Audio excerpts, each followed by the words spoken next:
So let's get the presentation up.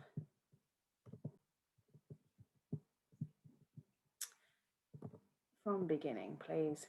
Right, excellent. Can everybody see that? Is that all good for everybody? I can't see you on the Zoom in the presentation when I'm screen sharing, so if someone can just say yes, that'd be great.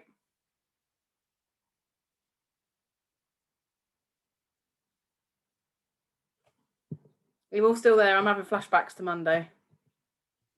Yes, we can see it. Oh, good. Thank you. Excellent. Right, good.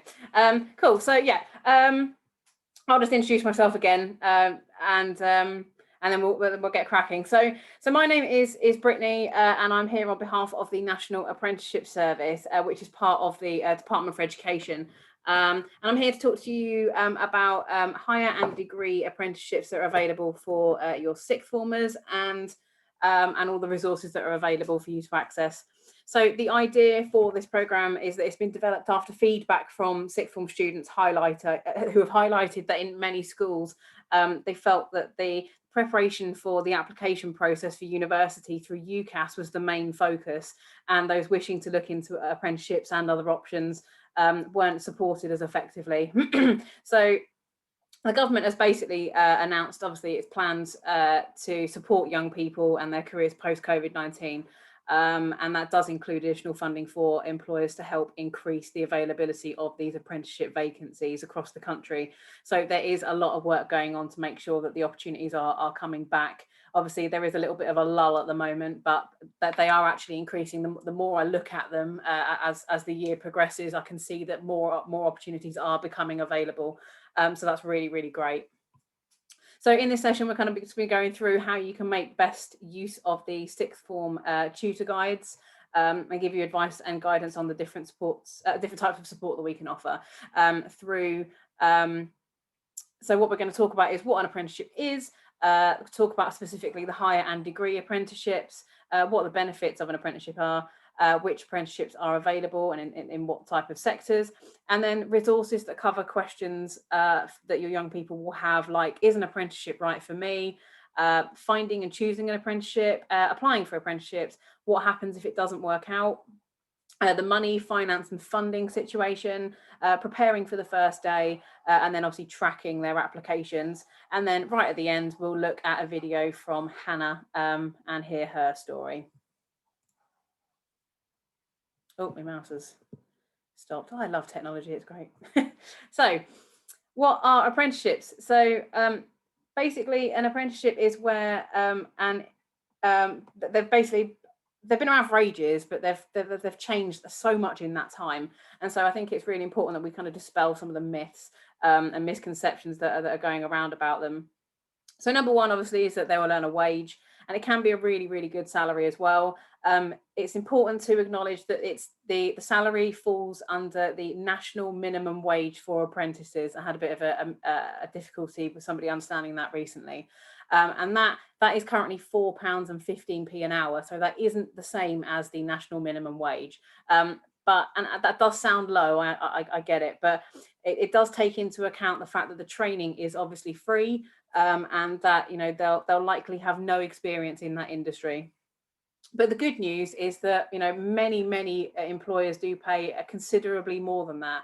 And it does depend on the level and the organisation, but you can actually earn up to £20,000 a year, depending on all of those different factors, which is fantastic. I will let somebody else in. You will work for at least 30 hours a week. So obviously, you know, the normal time is around 37, 38 hours a week. So that's a really good chunk of time, and that will include time for them to complete their studies. The employer will invest their time and money in helping them to achieve their qualification and get the new skills and experience, and they'll be given real responsibilities and expected to work hard just like anyone else in the company. They will also be supported by a training provider, and they'll help them achieve the qualification. And they'll work with the employer to help them prepare for their endpoint assessment.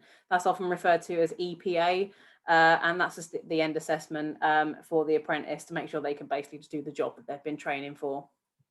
And because it's a proper job, they'll also have a contract of employment, which obviously includes things like holiday pay and all of that good stuff. And it is important to understand with apprenticeships that they are real jobs with real employers. They're not a Mickey Mouse thing at all. They will spend their time working alongside other people in the company, and they'll learn from their experiences. And this myth going around that it's like work experience and that they end up being the office monkey and they just have to go around and make everybody tea. And I hope that was never actually the truth, but that is absolutely not the case. That they're a valued cog in the machine of the business. And it's important to remember that they aren't the easy option either necessarily. Holding down a full-time job and studying does take a certain skill, and it might not be for everybody. So higher and degree apprenticeships are a real alternative to following the traditional route of going to university as a full-time student. They offer all of the benefits of higher education with none of the cost. And obviously that they won't only be learning, but they will be earning a salary from day one. And with a degree apprenticeship, you're much less likely to build up any debt, which is obviously music to a lot of young people and parents' ears. The tuition fees are actually paid for by the employer and the government, so they won't be expected to pay that hideous £9,000 a year. More than 100 universities in England are actually offering this now, and that is constantly growing to keep up with the interest. Students on degree apprenticeships are entitled to exactly the same as other students. So they'll have access to the student union, the sports facilities, clubs, societies, and student discounts, which is obviously quite an important one for a lot of young people, and understandably so. So in the past, university's obviously been the best way, it's been considered to be the best way to advance to a higher level. But with the current level of competition amongst graduates, because university has never been so popular, it might not be the best route. It might not be the best route for people individually, but also just generally about the industry they're trying to get into. So with an apprenticeship, you gain that competitive advantage of gaining at least 3 years work experience whilst completing the degree, which can make you head and shoulders above somebody else in that application process. But obviously it's important to remember that, it is difficult. It's hard work, working full time and fitting in the equivalent of a full-time degree alongside it. But it is absolutely achievable. And people who do them, we hear some fantastic success stories. It may take a little bit longer than studying full time, understandably. So maybe 4 years instead of 3, but obviously the degree at the end is exactly the same. And no matter what kind of career they want to follow, it's just about, doing the research and having a look to see what the options are about how they can get to where they want to be. And obviously just reminding them that, there are weird and wonderful ways of getting where they want. If the opportunity might not be available now, either via university or an apprenticeship or anything else like that, they can always chase that one day, maybe just step into something else that's going to help them get the skills they need, but it isn't quite the right thing at the moment. And also you can apply for apprenticeships alongside applying for UCAS for the 5 different university options. So again, they can fill their boots with applications to those and then also have those 5 university options as well to choose from. So when results day comes along, they've got a hell of a lot to choose from.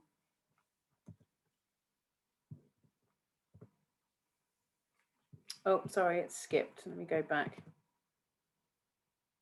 Having issues with this presentation. There we go. So why are apprenticeships so important? So in a study, there's been lots of evidence to suggest that the students are becoming increasingly interested in apprenticeships as a full-time to university. And an annual survey conducted by the Sutton Trust called Aspirations of University, the proportion of students who felt that going to university is not important rose from 11% in 2013 to 20% in 2019. So, it's definitely changing. In the same survey, almost 2/3, 64% of young people said that they'd be interested in doing an apprenticeship rather than going to university if one was available for the job they wanted to do. So, of course, we have got a bit of a challenge on our hands at the moment, but even more young people are beginning to explore the varied options available to them when leaving school and are really considering apprenticeships as a viable option.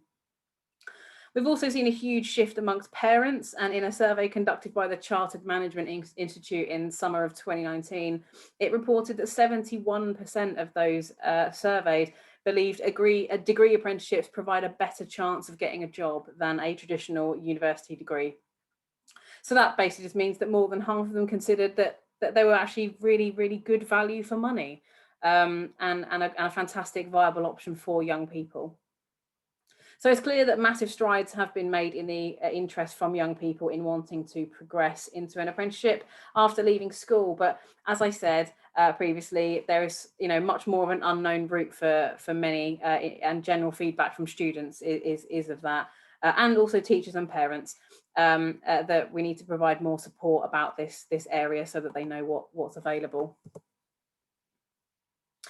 So when we talk about apprenticeships, we often start to think of things like plumbing and electrical engineering and all those kind of hands-on construction trade sort of jobs. And yeah, that is still a tried and tested, fantastic, and possibly the preferable method of getting into those industries, because obviously it's hands-on learning for a very hands-on job. But there are so many other areas that are being covered now by apprenticeships, and there's some examples of the different industries, like cybersecurity. There's a lot of STEM, science, technology, engineering and maths opportunities that are coming up as well to keep up with the times. So, it's about keeping those options open, having a look and exploring to see what all of the opportunities are that are available. So the levels now, we have 4 apprenticeship levels: intermediate, advanced, higher and degree. And you can start in an intermediate apprenticeship and work all the way up to that degree, or even masters through the apprenticeship route. Higher apprenticeships cover all levels from 4 through to 7. Levels 4, 5, 6 and 7 are equivalent to a foundation degree and above. There are higher apprenticeships at level 6 and 7 that don't include a degree at all, and these will just include an EPA, so that endpoint assessment, as standard. A degree apprenticeship contains a level 6 or 7 bachelor's or master's degree or equivalent level 6 or 7 qualification. Degree apprenticeships can either be integrated or non-integrated. The difference between those two is to do with whether they have a separate endpoint assessment or not, and that will obviously vary. Integrated degrees do not have a separate endpoint assessment, and that means that the degree is done entirely through the university and does not require an independent endpoint assessment organisation. So there's no separate EPA at the end, just whatever is built into the existing degree, such as a dissertation or a project or an exam. Non-integrated degrees will have a separate EPA, which is run by an independent endpoint assessment organisation. The student will then do that EPA following the completion of the degree. Recently, Ofsted confirmed that they will now be inspecting all degree apprenticeships instead of the Office for Students as it was before. Which level of apprenticeship that you start at will depend on the kind of job that you're applying for. It's really important not to be held back by only looking for that particular level, because it might be that you need to start lower down and work up the organisation organically. Doing a job is obviously completely different to getting a GCSE or an A-level, so that's why the process is very different. The duration of the apprenticeship will depend on a number of factors, including the delivery model that the employer selects and which level of apprenticeship that they're studying. They do typically last between 3 and 4 years. And then as a minimum, though, apprenticeships must last for at least 12 months. So that would be for your intermediate. Higher and degree apprenticeships are more likely to last for 3 to 5 years. Some degree apprenticeships actually last for 6, depending on if you want to be a solicitor or something like that. Now, what I'm going to do is I'm going to come out of this presentation briefly and just show you the Find an Apprenticeship website. Let's have a look at that, just so that you can see. So I'll just do 20 miles of Oxford. And these are the sort of opportunities that are coming up. So there's 86 opportunities at the moment within 20 miles of Oxford. And so here, yeah, you've got, lots and lots of different opportunities, varying levels, varying industries. And this is basically the application process. So you start looking for opportunities, looking at the closing dates. You can also look at journey time and distance and stuff like that, which is really helpful. And then the opportunity itself will look something like this. It'll have all of the summary. To see, look, that's a fantastic wage that I've clicked on there by chance. 19.5 grand is fantastic for a first job, and that's actually only a level 4. You'd expect to see that sort of salary for a level 6. So this is a really great opportunity. And then obviously, you know, it looks at your required skills and stuff, and future prospects and things to consider about the role, and then obviously information about the employer, and then separately information about the training. So you can actually have a look at the training provider and see what they're all about. So yeah, I hope that was helpful. Let's get back to the presentation.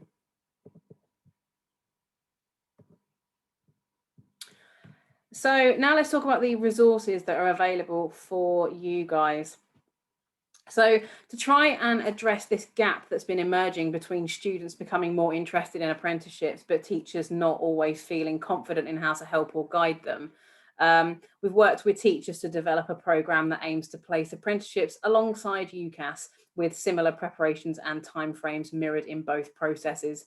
So to facilitate that, they've created 2 resources, which include an interactive guide for students and also a teacher's how-to guide for the form tutors or those supporting sixth form students with their next steps.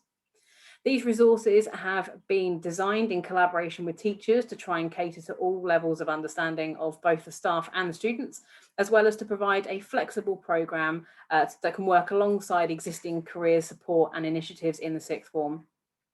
Both are available completely for free of charge from the amazing Apprenticeships website. So if you want to quickly jot those down, that would be super helpful. Obviously, this presentation is recorded and I can get those links sent out to you if need be.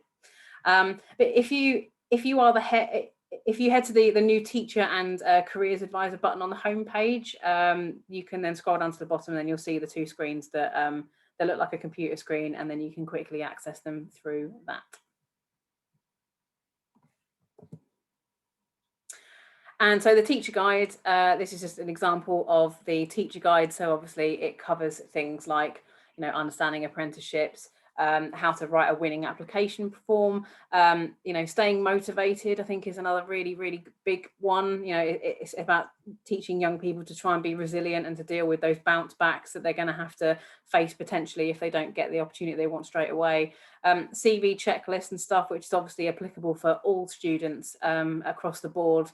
Getting them ready for finding work, and also it's just fun and engaging experiences for the students to kind of get involved in.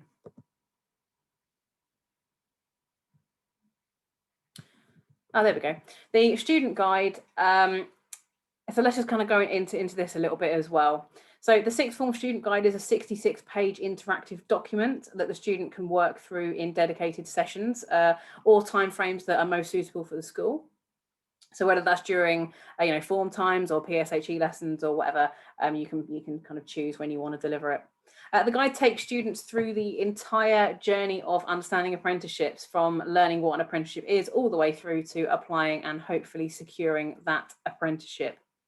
It's important to note that this resource was written prior to the pandemic, so there may be some information that may not apply to, you know, particular scenarios, such as preparing for interviews and actually going to events in person to find out more.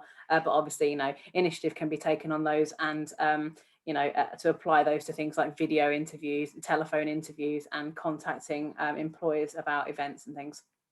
However, the information is obviously still really useful for understanding the process and the fundamentals, and basically what employers are looking for. These resources can also be used in collaboration with more recent resources and information about the transition to online recruitment, as an example. It's interactive, so that means that the student can work through it and answer the questions. They can tick off what they've done. They can save it in a file. You know, that means that teachers can then track the understanding of the student and help them to progress and offer further support and discussion if there's anything they're unsure of, or if they want to find out more information. And I think what's really great about this guide is that it has that balance between supporting learning and independent learning, as it would be for UCAS. It can be used equally for all. You don't need to separate which students use it and which ones don't. You know, if you've got a group of students that are super keen on going to university, you know, it's still important for them to know about it, because you know, you often hear about young people who go to university, they last a couple of months, maybe a year, and they go, yeah, nah, this is really not for me. And so it's good just to know that there's always something else for them to tackle and to get to where they want. And lastly, it avoids students or staff ruling out apprenticeships just in general, because of obviously all of these misconceptions and stuff that I've mentioned before. So with all of that in mind, we therefore talk about this offer being a sixth form programme rather than just sixth form resources. And it's important that using these resources sit within a bigger careers or apprenticeship programme, and alongside the Gatsby benchmarks. So to give you an idea of the guide and how it all works, it's full of tasks and activities. It explains how to use the guide most effectively so that everybody knows what they're doing. It contains a contents of the chapters covered, which the students can tick off and indicate when they've completed them. It then goes through what an apprenticeship is, a different case study videos, activities, quizzes, inspirational stories, and a range of tasks to improve their understanding, and also an area to log their thoughts and questions.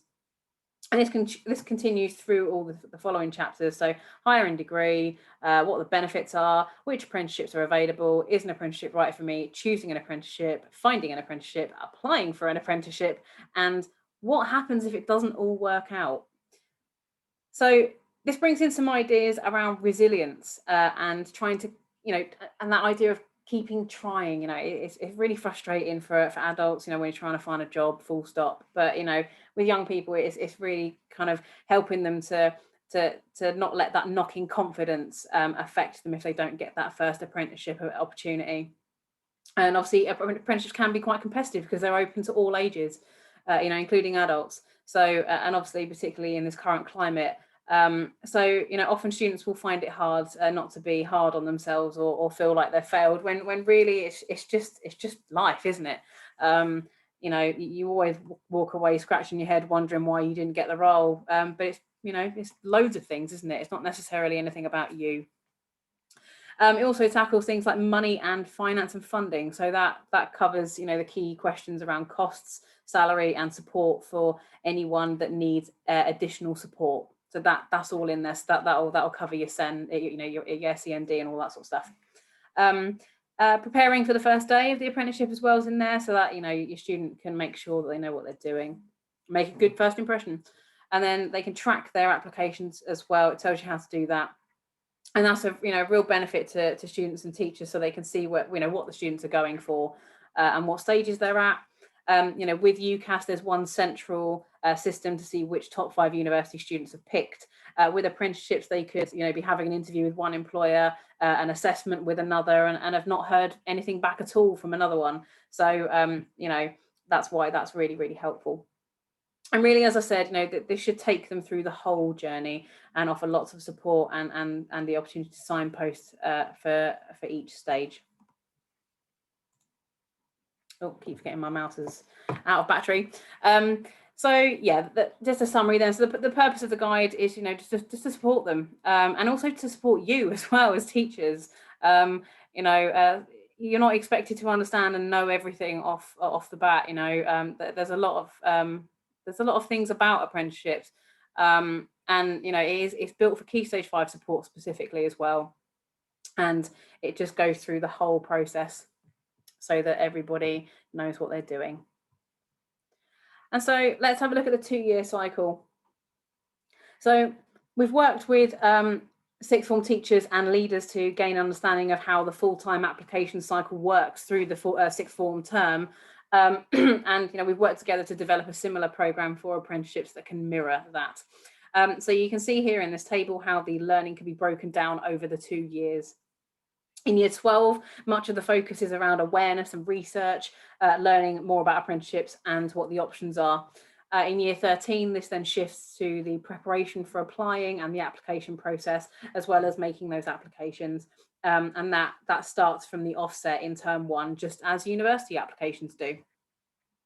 We're not obviously sure yet on the impact of COVID, unfortunately, and we would usually have seen a good number of higher and degree level vacancies advertised in the autumn term.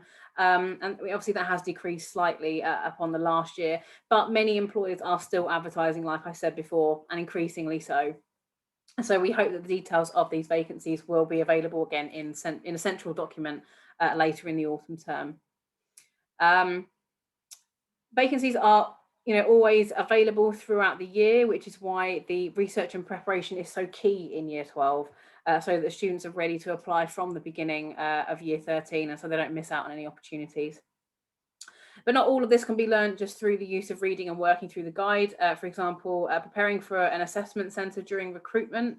The guide can point the student to resources or advice that can help them to prepare for an assessment. But until they can practice, a mock situation and understand the setting and what that will be like, the student can't fully prepare themselves. So, it's really, really good opportunity to get clued up on that via reading, and then actually be able to sit down and do a couple of mocks as well. We appreciate that obviously might not be possible during this situation because of social distancing measures and lockdown and all of that stuff. But there are loads of other virtual activities available to support with these preparations. Equally, understanding how to sell your strengths or how to behave at an interview, that can be a challenge for many adults. So getting that practice and support in from the school will be so vital. I think across the board, I think maybe it's a cultural thing that we're all a little bit rubbish at kind of saying that we're good at things, and it's hard. And, encouraging them to ask each other what each other are good at, asking them to get their family to contribute as well, because to highlight things that they may not see in themselves, but other people see it, plastered all over their face every day. So that's another really important thing to encourage. Your school may offer a lot of this support already. Obviously, you've still got your own Gatsby benchmarks to hit, and you've probably already got some sort of careers program in place. And many schools are doing really brilliant work around that already. So this is just to say that this resource, should be fed into and support the existing activities that you've got, rather than replacing it if you've already got some really good stuff going on. Equally, many schools are quite new to apprenticeships and may not have had this type of support program in place. So we understand that does take time. Programs are not developed overnight, and so the ASK program can support all of this activity through the face-to-face and virtual offer available. So that's what I do on a daily basis. So I deliver the ASK offer to schools, parents, and all of that good stuff. Delivery partners can come into your school or work with you on a virtual platform on behalf of the Department for Education, and run mock assessment centre sessions, application sessions, awareness assemblies, information evenings for parents, training, etc. So that's kind of what we do. And we also recognise that the programmes will require a bit of buy-in from staff. And that in itself will require training and support, and so that's why we've put teacher training and development alongside the 2 years on the right. The sixth form staff with support from the teacher guide also will be able to participate in the support sessions to help them to better advise their students with regards to apprenticeships, and hopefully to change the mindsets of those staff members on a more long-term basis than annual information sessions. But ultimately, this all makes the programme more sustainable and effective in the long run.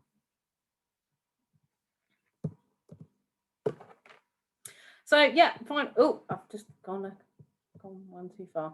So yeah, just a final thought then, it's just about not to separate the students. I think that's a big one, who are interested and who aren't. It's more about, particularly at the initial stage, obviously, but it's about ensuring that all of the students are just well informed, and making sure that all of the options are presented to them at the appropriate time, where the destination choices are much clearer, and should some students need focused support on either topics, this of course might be needed. But initially, to position them on an even footing is vital, so that everybody knows where they stand and everybody knows what's available for them. And just to integrate the resources into your wider programme, like I said before, and use us, use ASK, get your schools on board. They can contact us through the amazing apprenticeship website, and you can request some sessions. I think we've probably done a lot of stuff for the Oxfordshire area already. But yeah, it's just about that really, just to get on board, and it's free from us. It's definitely free. So you get four entitlements. So yeah, run with it. So let's have a little quick thing from Hannah, and I have played around with this. I don't think I'm going to play it on this slide because I don't think it works that well, and then I'll tackle some questions at the end.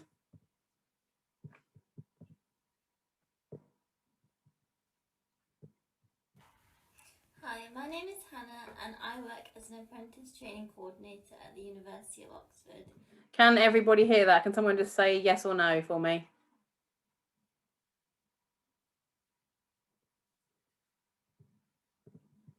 Yes, we can hear it, thanks. Oh, magic, good. Yeah, that's the first time that that's ever been successful, so great. Good to know. I will full screen it and play it. In their People and Organisational Development team, which is part of HR, which focuses on individual development and improving management throughout the university. Before I started my apprenticeship, I studied my A-levels and I actually went to university for a year. Before I went to university, I definitely had a lot of doubts and concerns whether university was the right place for me. I feel as if university was the expected route for me to take once I decided to do my A-levels, and there was a lot more support at my school for those going to university rather than those looking at other options. University is a great option for many people, but it's not for everyone. Which I found out myself. So I started my apprenticeship in September of 2020. So I've been working remotely the entire time, which has definitely had some challenges, and it's changed the responsibilities that I would have usually have had. So the workshops that we put on for the university are all over Zoom, and I provide admin support and set up the workshops and communicate with the participants in my role. So 20% of my working week is off-the-job learning. This includes a 10-week college course, which I'm currently doing at the moment. So every Thursday, I don't do my usual responsibilities. I attend college, which is actually a really great way to meet people my own age and with similar interests doing the same apprenticeship that I am. I think it's a really important thing to remember in your apprenticeship that when you are learning and working at the same time, the 20% is included in your hours, so you won't be expected to work a whole 5-day working week and then study on top of that. When you do your assignments, you will be given time within the working week to do those. The recruitment process that I went through for my apprenticeship is a lot more like a job application than a university UCAS application. So rather than focusing on like the passion for the subject that you would have done for a UCAS application, it's much more about displaying the skills you have and what makes you the right candidate for the job. I think in school this is something that would be really good to kind of help with students preparing for those sort of applications and also interviews. Some people do have university interviews, but they're not really the same.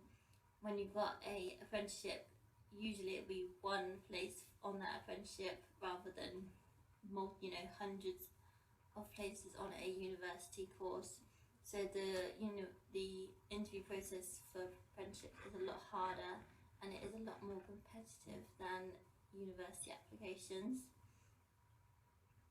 So I started looking in May of last year and I had 6 applications, so I applied to 6 different places. I got 3 interviews and I was only successful with the role I'm in now currently. So I think it's really important that apprenticeships aren't seen as a plan B. You do have to be really dedicated and put a lot of time and effort into it. And during the recruitment process, I also initially struggled with the levels, thinking that I'd already done a level 3 doing my A-levels, and why would I then want to do a level 3 apprenticeship?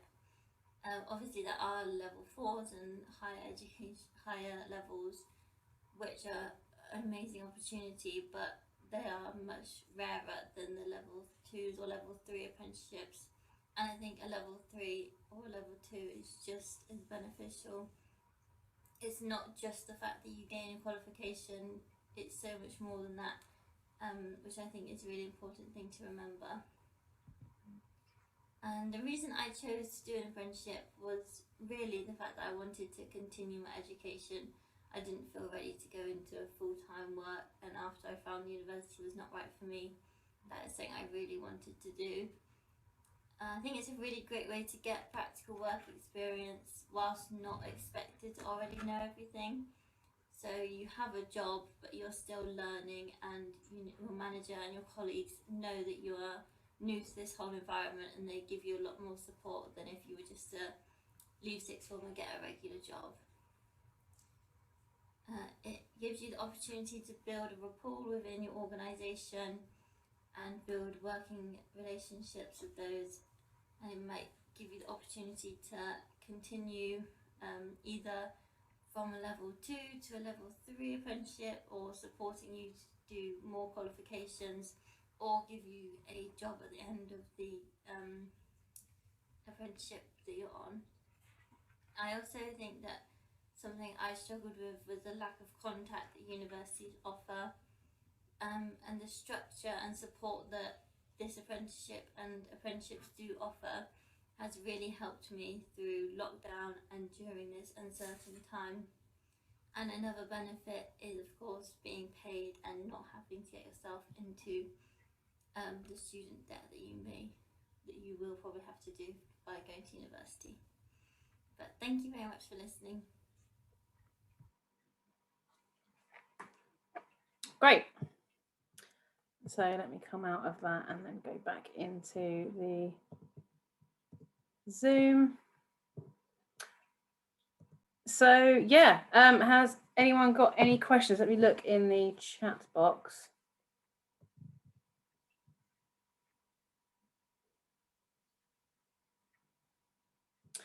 There's no questions in the chat box. Anyone got anything they want to ask about at all? Hi, can I ask one? Yeah, absolutely. Quite quick enough in the chat box. I've noticed that I hardly ever, if ever, get asked to provide a teacher reference when people apply for apprenticeships after sixth form. And, you know, we're always busy preparing a reference for every student, like for UCAS. And I always say to the student, let me know if you need a testimonial or a reference. And I just never hear back, even if they get the place. So do you know anything about how that works? Not off the top of my head, but I would imagine that that it's all dependent on the employer, I suppose, in the same way that it is when you go for a job. And I think it's definitely a really nice idea to have a fantastic reference for all of your students anyway, if that's physically possible and you've got the time to do so. Just because it's just nice for them to have something in their back pocket for anyone who needs one. But yeah, no, I'm not entirely sure. That's not something that's come up before. But I'll see if I can find out some more information about that, and if I do, then I'll send it to Nikki or Mel and pass that over. But yeah, no, sorry, I can't give more of an answer than that.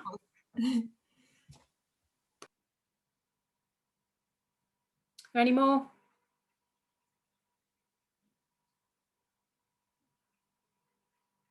No, we all good? Where would you say it's the best place to look for apprenticeships? Because they seem to sort of be advertised on lots of different websites. Is there one that you would recommend? So the Find an Apprenticeship website that I went through, I hope you could all see that. Otherwise, I'll just talking to myself, looking at it on my own. Yeah, so the Find an Apprenticeships website is the government page. That's where a lot of them are advertised.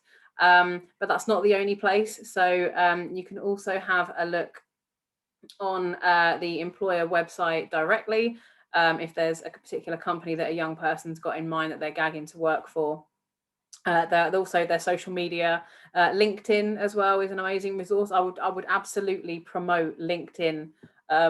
Get all of your young people to have a look at that, and if you can squeeze in some sort of like lesson or something about LinkedIn, you don't have to know masses about it yourself, but it's just to show them what it looks like, to show them what it can be used for, and if there's any videos and stuff that you can share with them that you can find on LinkedIn specifically, because it's a great tool that can be used by people looking for work, and also people who are looking for employees. You know, recruitment agencies use that, and just employers in general.